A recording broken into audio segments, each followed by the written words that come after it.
Hello, thanks for joining me. Today I'm going to talk a little bit about an email I got from an individual, Darnell from Texas, who sent me a question. Darnell stated that every time he practices push hands with his push hands partner, that his push hands partner complains that he uses too much Li and not using Chi. Darnell stated that he doesn't really understand. He understands what the term Li refers to, but he doesn't understand how to not use Li and how to use more Chi when he practices. So I'm going to address that a little. As I'm sure most of you Tai Chi enthusiasts already know, that Li refers to that individualized muscular force used to accomplish whatever task at hand, such as lifting a heavy object, striking someone, blocking, whatever, using whatever force. But you're using the ability that the muscle has to accomplish the task, which is limited, obviously, to the capacity of that muscle to be able to do work.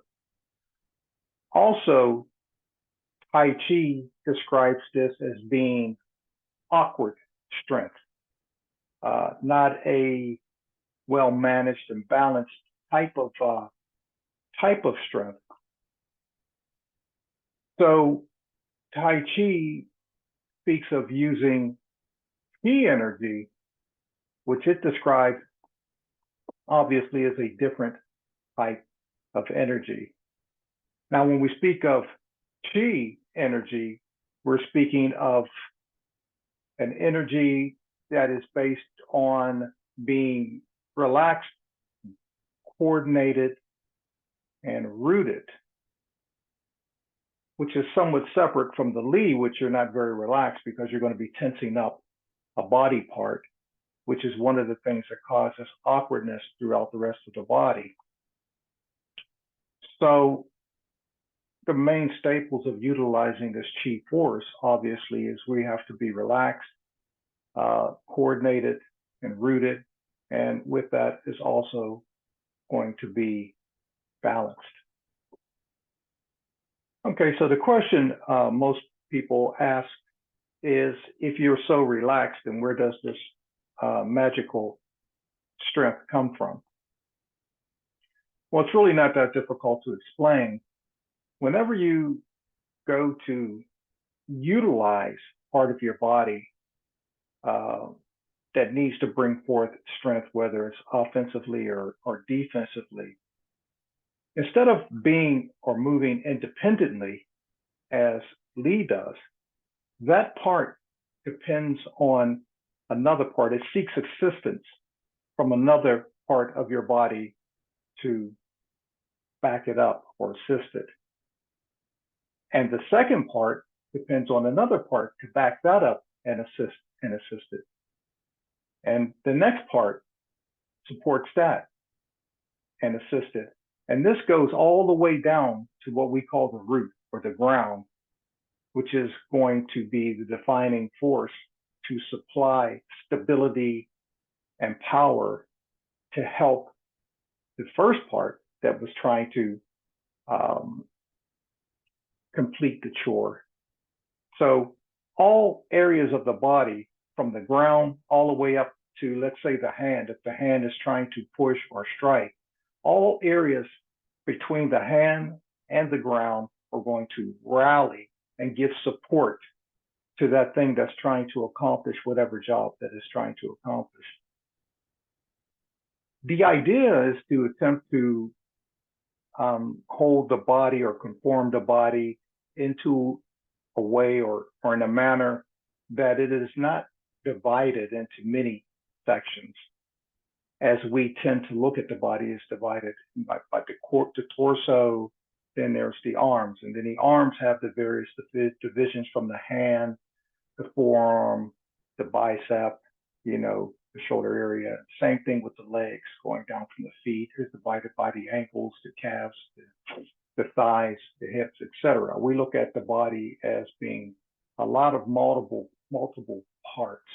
And when we use Li, we sort of pick and choose which part that we believe should be doing the job, or at least carrying most of the job. We could say, well, I'm gonna lift a heavy object, so I'm gonna use my bicep has to be strong to do that. On Tai Chi, we look at it quite a bit differently. We want to rally all the troops, everything in between from where we touch with the hand, if we're going to lift a heavy object, everything down to the ground is involved in dividing this amount of workload that has to be done. It's not all primarily going to be handled by one area of the body. You see, the problem is whenever force is placed on the human body, force tends to seek out the weakest links on the human body, which turns out to be the joints. So the joints are like nature's welding spots, right? You have the torso, and then they welded an arm here, and then there's another part, the elbow. You can look at that as a welded spot. Or the wrist, that's where the welded spot is, as opposed to being one solid piece of steel that's hard to overcome. In order to move one part of that steel beam, let's say, you have to move the weight and the strength of that entire steel beam, instead of grabbing onto an extended part that had been welded on to that steel beam and applying pressure, and then hoping that the spot weld or joint is strong enough to hold. So in Tai Chi, there's a lot of terminologies for how you should stand and how you should hold yourself and what kind of energy you should use and so forth. This is quite confusing to many people, just the terminology, translations and so forth. So I use something terminology that I call dissolving the joints. This is a process of giving any applied force on you no option but to travel all the way down to the root. In other words, if someone's pushing on your arm and you didn't have a shoulder joint or you didn't have an elbow joint, and this was just one piece of metal, just the arm into the body on down, then you would not have this weak spot that would be subject to disturb your ability to stand there. When the force builds up in a joint, the first thing an individual does is start to try to stiffen up and put force into that area so that the area doesn't collapse. And now they're back to using Li, which is the problem in the beginning that we're trying to get away from. But if you could dissolve the joints and think of your body as just one fashioned piece of steel, whatever pose you're in, it was made out of one piece of steel. It wasn't added pieces that were spot welded together. Then whenever someone would put force on that one area, they would effectively be putting force on all areas. And if you're standing in what we call a rooted position, that force would then travel down to the base of your stance. So it all sounds good, right? We're not going to use Li. We're going to use Qi, which means everything's connected. We're going to be one piece. We're going to dissolve the joints, et cetera, all except for how do we do this, right? That's the question. I like to say the way we do this is we use what I call the 4 sufficiencies. So we have to be sufficiently relaxed, number one, because tension in the body is going to bring about Qi. It brings about a blockage which divides one part of your body from the rest of your body. So if I tense my bicep, and you're pushing on my arm and your force hits my bicep, the rest of my body cannot effectively come in and help my arm, what's going on. So now I began to struggle with my arm, trying to make my arm stronger and stronger to hold you off. And now we're into Lee, and now we're back to the original problem. So we have to have sufficient relaxation. However, we have to understand that relaxation does not equal limp or collapse. Some people may get what they call relaxed, but what my teacher would say is duckweed, where they're very super flimsy, right? It's not that type of relax. Relax being that you can hold your position, but not tighten up when something comes. You want a balanced approach. You want the ability for everything to come in and assist equally. And that takes practice. That takes years, actually, many years to become very good at it. You know? So we start where we are, and we work at it like anything else. The next step is we have to be sufficiently aligned. Okay, what does that mean? There's postures in Tai Chi. These postures are there to give us an idea of how to use ourselves in a way that we don't normally use ourselves, so that we can conform to the principles which will help us do what we're trying to do. In other words, if you pay attention, these postures take the joints out of the equation. They minimize the use of having joints.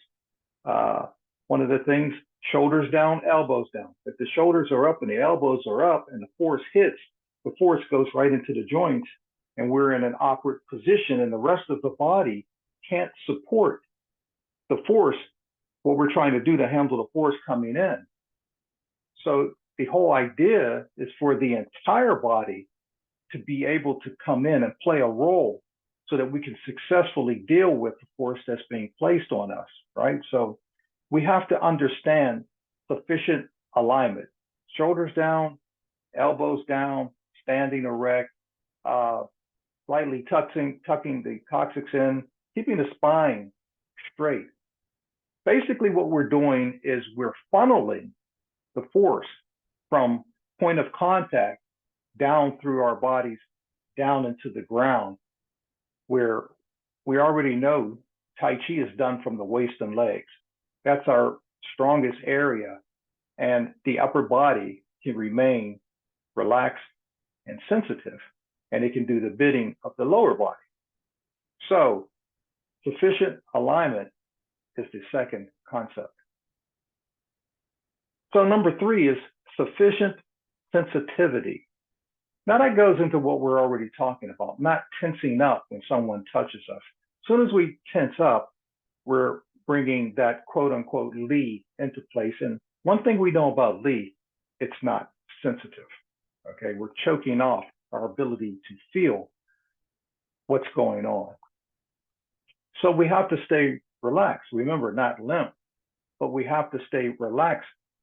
Being relaxed allows us to gather information. That's what's really important. That's tinging in Tai Chi, right? Listening energy. And how do we listen? We're not listening with our ears, obviously. We're listening through our sense of touch, okay? So we have to be relaxed so that we can be sensitive and feel how much force is coming in, what direction the force is coming in, what is the intent of this force, so that we can adapt and turn our bodies to be in the best position to deal with this force. If we are not sensitive and we're not gathering this information, then we are just in a bad position to try to deal with anything. And what we will do is to try to deal with it as best we can, and we will revert back again to using Li, which is what we don't want to do. So number 4, we're going to be looking at sufficient buoyancy. Now, what do I mean by that? We take the joints out of the equation and we relax. But we have to have the ability to have some skill of absorbing force to some degree. We don't want to collapse and give way under force, but we have to receive a certain amount of force. Pretty much like a shock absorber in your car. When you're hitting bumps, the shock absorber doesn't collapse, totally relax, because your car would just bottom out when it hits a pothole or a sufficient bump or something like that. But it allows to absorb and go back to whatever position is necessary to continue for your car to be in a positive position, right? To go back to the original position.